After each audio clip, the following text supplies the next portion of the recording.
Hey guys, I just competed at the 2015 World Championships. I'm from Auckland, New Zealand. Um, this is a deck I played for both day 1 and day 2. Um, yeah, so this is my night march list.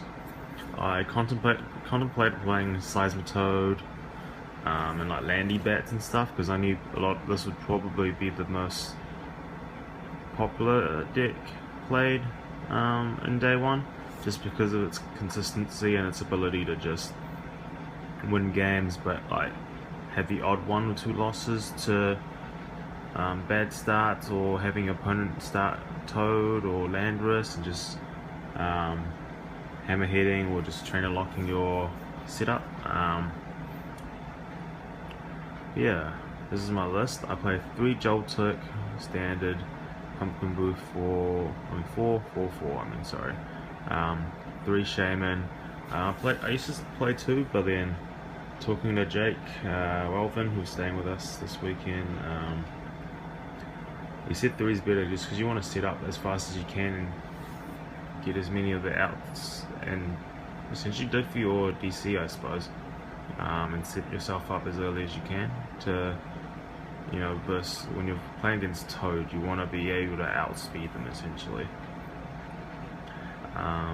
So I played 2 Mew EX, which is quite standard. I decided in the end to take in a Mime.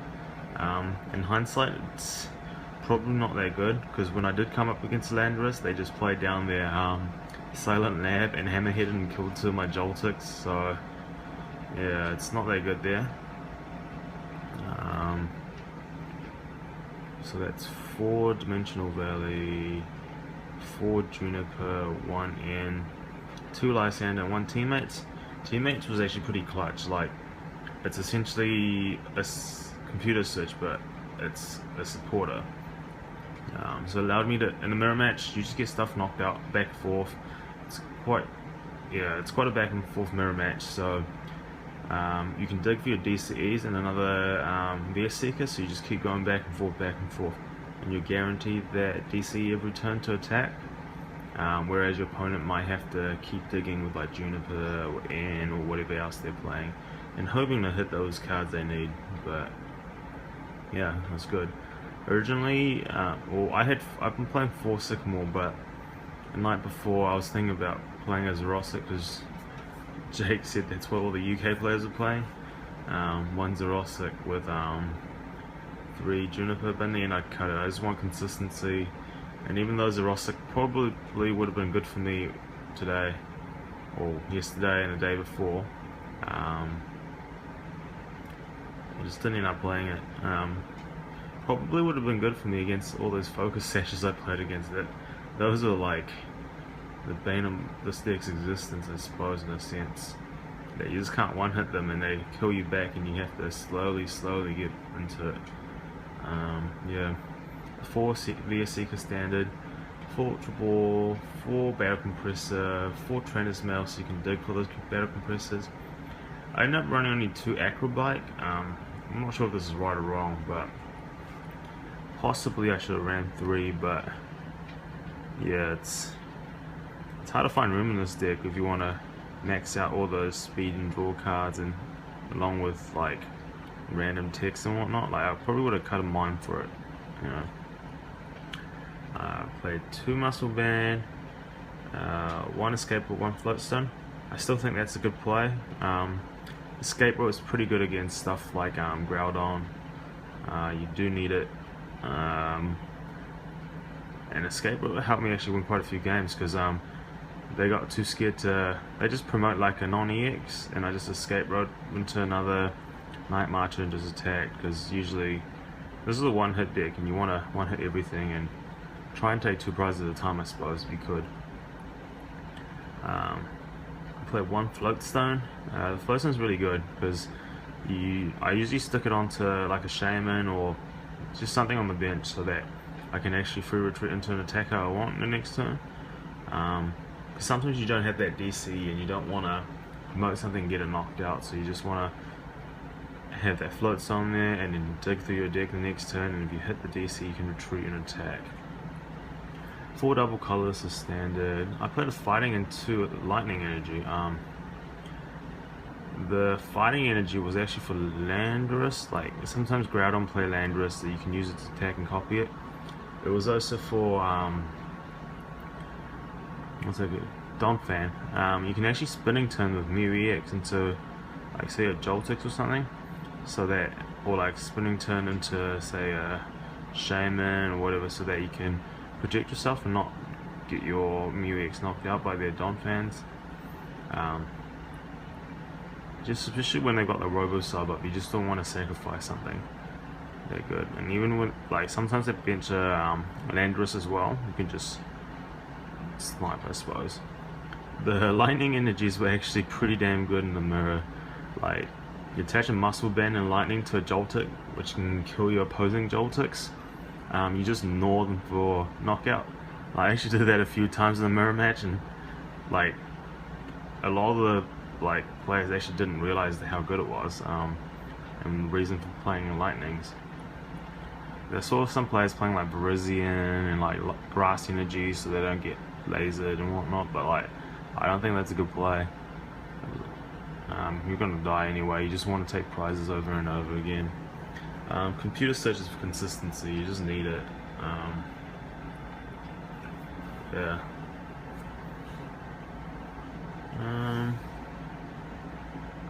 What did I do?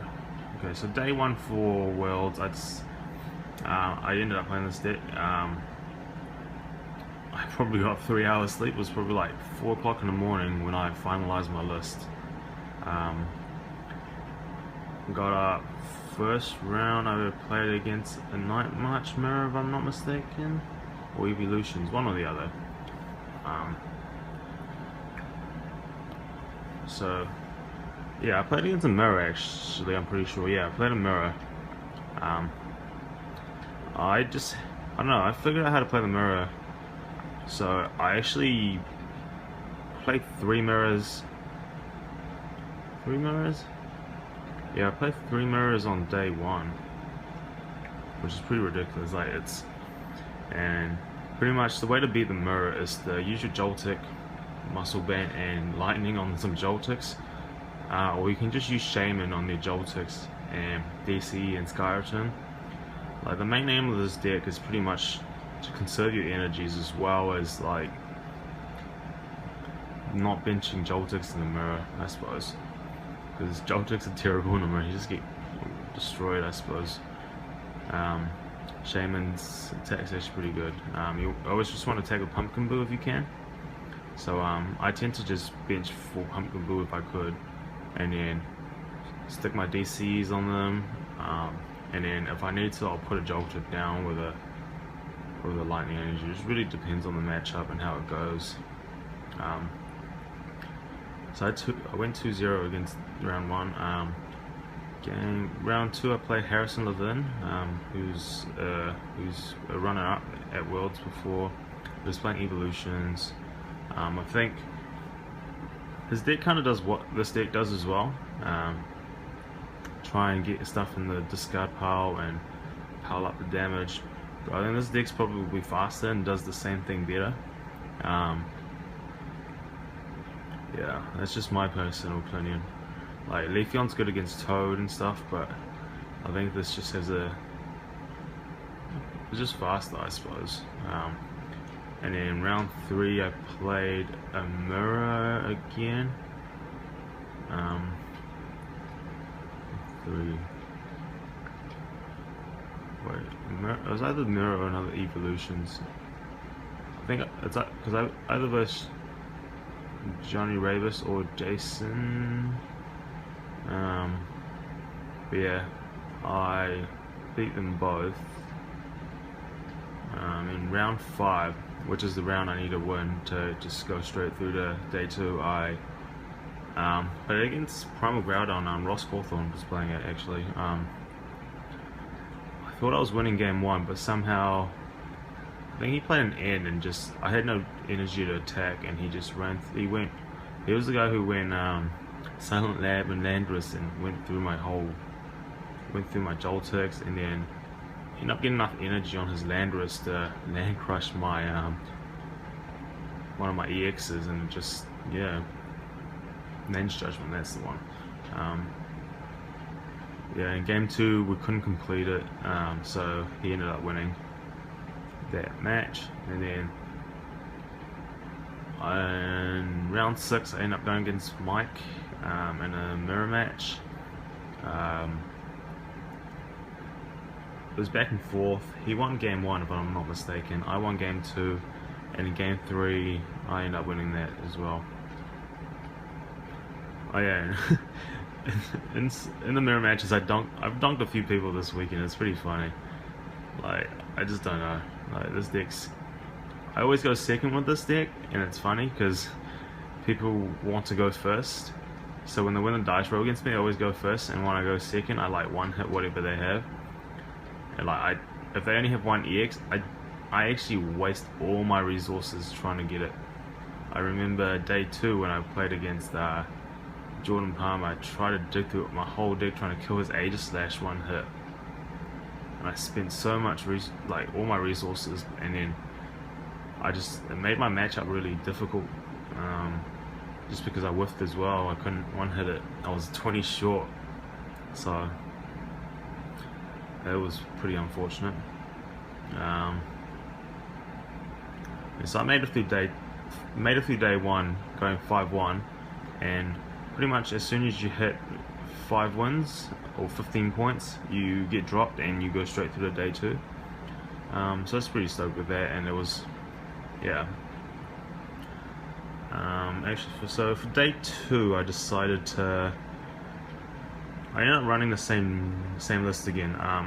Only reason was because I was way too tired the night after the event to test, and I was up trying to test this anti-meta deck. It was Yveltal, Baby Yveltal, Terrakion, Leafeon, and a one-off, and some Huluchas, a Landorus, and one Yveltal and one Darkrai EX.